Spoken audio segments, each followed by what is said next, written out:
अब तक हमने जाना कि परम आत्मा क्या है, वो कहाँ रहती है और अनुभव में क्यों नहीं आती।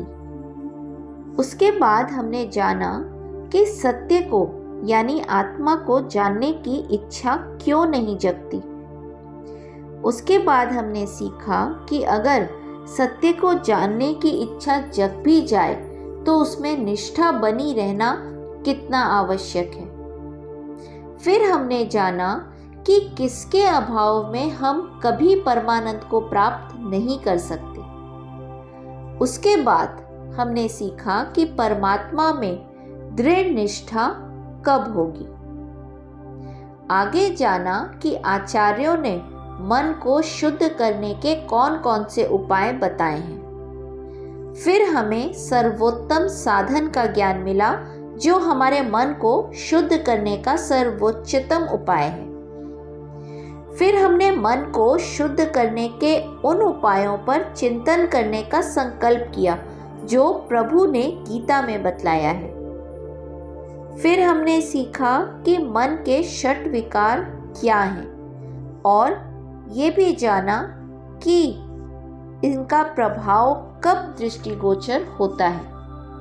उसके बाद हमने देखा कि मन की अशुद्धियाँ किसे सताती हैं। फिर हमने दुख के वास्तविक कारण को जाना। इसके बाद हमने जाना कि हमें सुख और दुख क्यों होता है।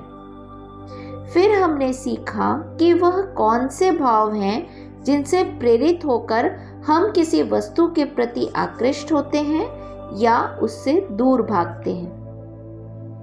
उसके बाद हमें पता चला कि हमारे क्लेश की वास्तविक वजह क्या होती है।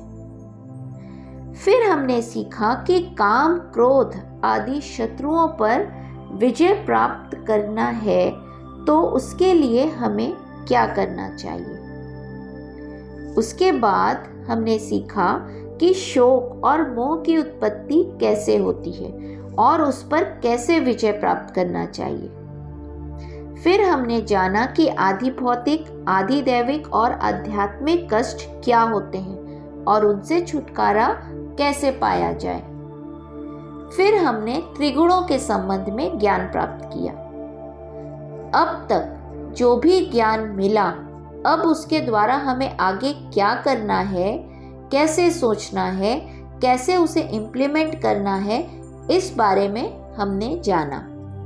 फिर चिंता मुक्त होने का उपाय गुरुजी ने हमें बताया। अब हम मनःशोधनम का आखिरी श्लोक पढ़ते हैं और समझने का प्रयास करते हैं। श्लोक संख्या 25। प्रापस्यामि शीघ्रं मनसो हि शुद्धिं लीना स्वरूपे भविता च बुद्धिः पश्यन् निजानंद स्वरूप लोकम सुखम चरिष्यामि सदा विमुक्तः।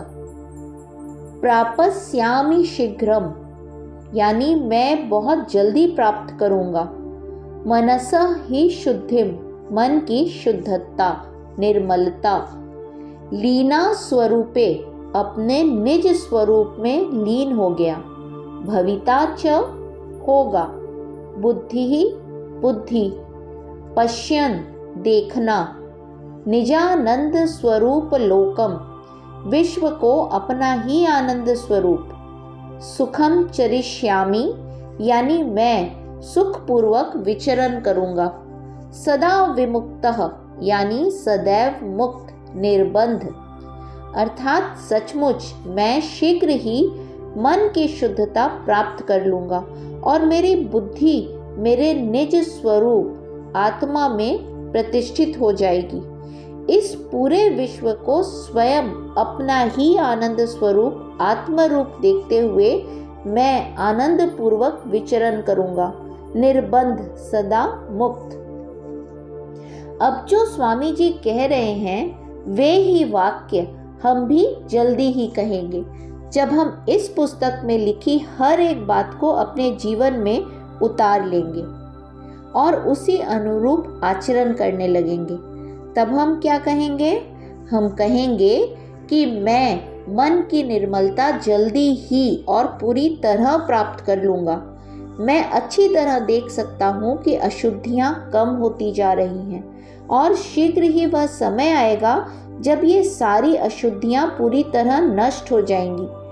तब मेरा मन और मेरी चंचल बुद्धि शांत हो जाएगी और मेरे सत्य स्वरूप में लीन हो जाएगी। अपने आनंद स्वरूप का अनुभव करते हुए मैं इस जगत को भी दुख रूप में न देखते हुए आनंद रूप में ही देखूंगा। इस प्रकार मैं सर्वथा मुक्त होकर आनंद पूर्वक विचरण करूंगा। मान लीजिए कि मैंने अपने आनंद स्वरूप को अनुभूत कर लिया है, अर्थात मुझे आत्म साक्षात्कार हो गया है। तब क्या होगा?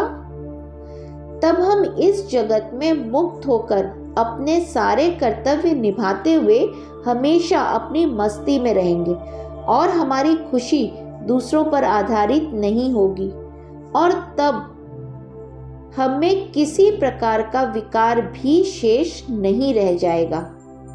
हम ब्रह्म ही बन जाएंगे। तो चलिए ब्रह्म ही बने रहिए और किसी प्रकार का विकार न आने दीजिए। मन को वश में न कर पाने की समस्या सदियों से चली आ रही है। मन अपना इंद्रजाल फैलाते हुए कभी नहीं थकता, किंतु उसको अपने वश में लाए बिना हमें शांति नहीं मिल सकती। तो एक बात निश्चित हो गई कि शांति चाहिए तो मन को वश में करना सीखना होगा। अब तक मनःशोधनम के माध्यम से हमने मन को समझकर उस पर कैसे आधिपत्य जमाया जाए उसके बारे में ज्ञान प्राप्त किया। अब इस पर अमल करने का वक्त आ गया है। आप सब कुछ दिनों तक अपने मन को थोड़ी देर के लिए ऑब्जर्व करिए। आप समझ पाएंगे कि कैसे यह मन हमारी दिनचर्या के बीच से ही विभिन्न परिस्थितियों में से हमको उठाकर सैर कराने ले जाता है और फिर हमारे अनजाने ही हमको एक मनोवैज्ञानिक जाल में फंसा देता है और हमको परेशानी में डाल देता है। इस तथ्य को किस स्पष्टता से और गहराई से स्वामी जी ने प्रस्तुत किया है वह सचमुच विस्मयकारी है, अद्भुत है। उनके दृष्टांतों से एकदम स्पष्ट हो गया कि मन कितनी आसानी से हमको छलता है और उसके निषेधात्मक संघात से उभर पाना कितना कठिन है। फिर भी यदि हम मन की छलता को समझना सीख लें और कुछ नियमित अभ्यास जैसे मन को ऑब्जर्व करने की हैबिट डाल लें तो निश्चित रूप से हमारे लिए मन को शुद्ध करना और उसको कंट्रोल करना बेहद आसान हो जाएगा और तभी जीवन की सार्थकता है। ओम तत्सत।